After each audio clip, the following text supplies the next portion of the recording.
Et dans le 11-12, c'est le moment de retrouver le dossier. Bienvenue, Lynn Lejar. Merci, bonjour. Alors, je rappelle que vous êtes chef de projet rénovation énergétique aux communautés du pays de Saint-Malo. Tout à fait. Vous intervenez donc en alternance avec Amaury Le Beurrier qui a pris un petit peu de congé. Voilà, il est parti en vacances cette fois-ci, je le remplace.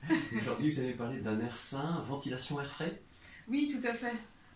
Sujet de circonstance, comme on se l'était dit. C'est vrai qu'en ce moment il fait assez chaud. Du coup, on ferme un peu, beaucoup. Effectivement, il faut ouvrir le matin, fermer la journée et réouvrir le soir quand les températures baissent un peu. Il faut continuer à ventiler. Et oui, un air sain, oui, oui, tout à fait. Ce qui veut dire donc aérer régulièrement 10 minutes le matin notamment. Oui, 10 minutes le matin. Ça peut, alors, surtout en ce moment avec ces chaleurs, aérer 10 minutes le matin, ça va de soi, mais en fait il faut le faire toute l'année, même l'hiver quand il pleut, même quand il fait très froid. Il faut bien sûr couper le chauffage avant d'aérer. Et donc oui, c'est 10 minutes toutes les pièces par jour, toute l'année, dans la mesure du possible. Et quel est le risque sinon justement si on ne le fait pas? Alors, si on ne le fait pas, en fait, le risque que l'on a, c'est de se retrouver avec des polluants intérieurs. Donc, on en a quand même une multitude. Les premiers, c'est les moisissures, c'est aussi les plus importants. Quand il y a de l'humidité Quand il y a de l'humidité, on peut avoir effectivement de la moisissure sur les murs. Voilà, on peut le voir en fait apparaître sur les murs, peut-être lié aussi à un problème d'isolation. Là, on en reparlera plus tard dans d'autres sujets. Mais oui, effectivement, c'est la moisissure. Donc, ça peut créer de l'asthme, ça peut créer des problèmes respiratoires. Voilà, donc il y a des conséquences assez importantes. Les acariens aussi, voilà, toutes les petites bactéries qu'on peut retrouver, les coves aussi. Alors là, on a parlé de la moisissure, mais on a aussi tout ce qui est lié aux polluants, alors que ce soit du mobilier, que ce soit les produits ménagers qu'on utilise, les encens, les parfums.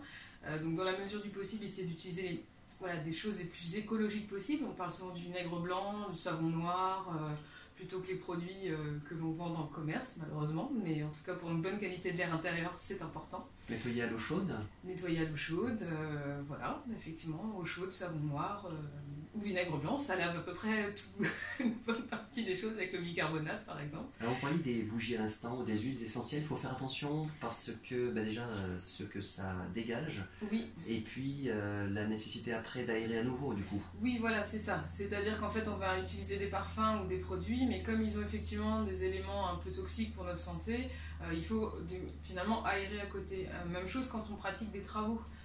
Quand on va effectivement avoir des travaux à la maison, si on fait un peu de peinture ou des choses comme ça, il faut bien aérer systématiquement. Il nous reste quelques masques. Il nous reste quelques masques. On peut les utiliser à la maison, mais ça n'empêche que la pièce sera quand même, il faut quand même renouveler l'air. Et puis au-delà d'aérer, donc ça c'est les sujets les plus importants et on le voit en plus d'importance en ce moment, aussi par rapport au Covid, on a quand même tendance à bien vouloir ventiler les pièces. Amaury avait parlé un petit peu du radon, mais on est aussi une région où potentiellement il y a du radon. C'est granitique chez nous. Voilà, c'est granitique. Alors c'est granitique, merci. Néanmoins, voilà, sur toute la côte, c'est-à-dire toute la baie, on est moins concerné. C'est vraiment le sud du territoire. Donc voilà, dire la Bretagne romantique, c'est Morbihan beaucoup, c'est ça, Combourg, Finistère, voilà, on est vraiment des zones plutôt marquées. Bon, j'invite les auditeurs à aller sur radon dans ma commune, il y a une carte qui a été faite notamment, donc ça permet d'aller voir un petit peu. Et puis au-delà d'aérer, il faut aussi ventiler. Et donc là c'est la VMC. Et la VMC on l'oublie souvent, la VMC ça s'entretient tous les 2-3 ans, un moteur de VMC dans les combles. Faut pas l'éteindre. Alors si on l'éteint et qu'il n'a pas été nettoyé depuis 30 ans, on ne le rallume pas non plus. On risque de créer un incendie. Tout à l'intérieur. Donc à la réponse, oui, la VMC, ça crée des incendies, oui, c'est vrai. C'est pas le premier poste d'incendie dans les maisons. C'est aussi parce que c'est pas entretenu. C'est-à-dire que c'est un moteur, c'est un petit moteur qui est souvent, qui a énormément de poussière. Sans entretien, oui, il flambe. C'est comme les ordinateurs. C'est comme les ordinateurs, voilà. C'est comme tous les équipements électroménagers qu'on doit entretenir, le réfrigérateur, voilà. Et l'entretien pas n'importe comment. Et l'entretien pas n'importe comment. De préférence, c'est appeler un spécialiste. Quand vous faites l'entretien de votre chaudière, c'est d'appeler la personne qui va le faire. Quelques entreprises commencent à spécialiser aussi dans la VMC.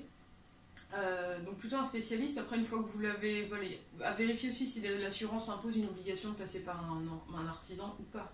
Voilà, l'important c'est que ce soit nettoyé au moins tous les 3 ans, minimum.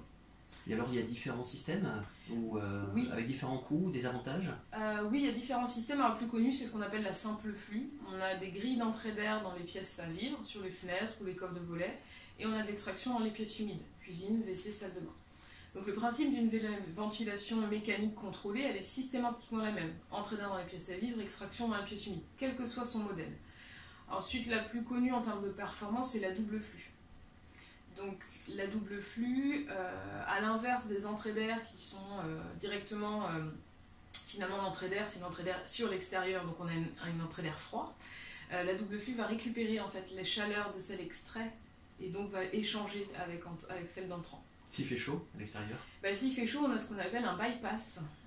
Donc on n'a pas de climatisation, alors c'est pas, attention, on parle pas de climatisation, mais on a ce qu'on appelle un bypass, c'est-à-dire qu'on chante en fait le réchauffement de l'air. Mais oui, sinon c'est une catastrophe, on est encore plus chaud. Donc on imagine bien une température à 25 degrés des gens à la maison, la température que ça peut donner après. Donc voilà. Et on fait attention, il y a ce qu'on appelle le bypass. Donc la double flux, c'est un système qui coûte à minima à peu près en moyenne 10 000 €. Je dis bien en moyenne parce qu'on a des coûts différents. Ça veut dire 2 circuits de ventilation entrée-sortie. Ça sous-entend un gros travail d'entretien derrière parce qu'il y a des filtres et autres. Donc, à quelle fréquence? J'ai des difficultés à donner des fréquences. Il faut les vérifier régulièrement.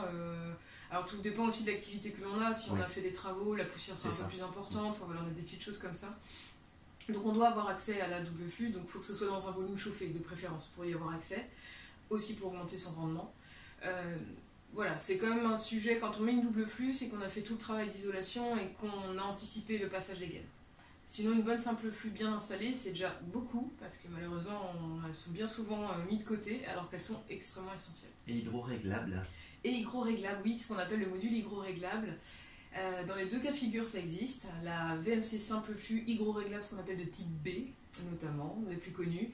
C'est le module hygro-réglable. Donc quand je prends une douche ou que je cuisine, mon taux d'humidité augmente, ma bouche le capte, donc on a un petit bulbe en fait qui s'active, et là on a un débit d'air qui va augmenter, c'est-à-dire qu'on va avoir une extraction d'air plus rapide jusqu'à ce que le taux d'humidité rebaisse. Et effectivement, là dans ces conditions, on a une augmentation de débit, une évacuation d'humidité plus rapide et donc aussi une consommation énergétique moindre. Il y a un coût? Et un coût, aujourd'hui les VMC simple flux, alors on est pratiquement sur de l'hygro-réglable systématiquement en remplacement maintenant, on est entre 1500 et 1200 à peu près, 1200 1500 fournis posés globalement. Le puits climatique? Ah, le puits climatique, alors oui, le puits est ce qu'on appelle canadien, mais en fait qu'on appelle provençal en France. Celui-ci il est assez intéressant pour rafraîchir, notamment, beaucoup pour rafraîchir. Mais il sous-entend quand même une ingénierie assez fine. Ça passe, donc c'est effectivement une canalisation qui passe dans le sol, pour lequel on va récupérer la fraîcheur.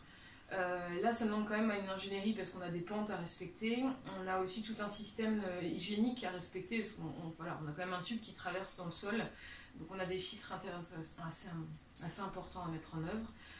C'est on le voit peu souvent, peu courant. Pourquoi pas quand on est dans une création, une construction, une rénovation globale. Ensuite, si déjà on n'a pas de VMC, qu'on se pose la question d'en installer une, la simple flux, bien installée avec des conduits semi-rigides, bien entretenus, c'est efficace. Il y a des aides pour ça ou pas? Il y a quelques aides financières, notamment des certificats d'économie d'énergie, les primes énergie, on a eu l'occasion d'en parler un petit peu à cette antenne. On est pour les revenus les plus hauts, enfin les revenus moyens, on a à peu près 170 €. Ce qui n'est pas une grande subvention, mais c'est déjà ça. Okay. Et vous-même, la structure dans laquelle vous travaillez est ouverte pendant l'été ou est-ce qu'il faut prendre des rendez-vous pour la rentrée, pour des informations complémentaires? Alors on est ouvert, on ferme uniquement là ce week-end et aussi le 15 août, enfin voilà sur le week-end du 15 août, mais on est ouvert toute l'année. Enfin, voilà, on ne ferme pas cet été, on est 3 à se relayer avec Laure et Amaury. Donc on sera ouvert et on sera présent par téléphone, sur rendez-vous. Alors pour les rendez-vous, effectivement, on a des délais assez longs qui se rallongent, notamment par rapport à tout ce qui se passe autour de l'énergie où il y a des fortes questions, ce qui est tout à fait normal. Mais on reste ouvert. Ben, merci beaucoup Aline, j'apporte toutes ces lumières concernant l'aération. À très bientôt. À bientôt, bonne journée. Au revoir, belles vacances.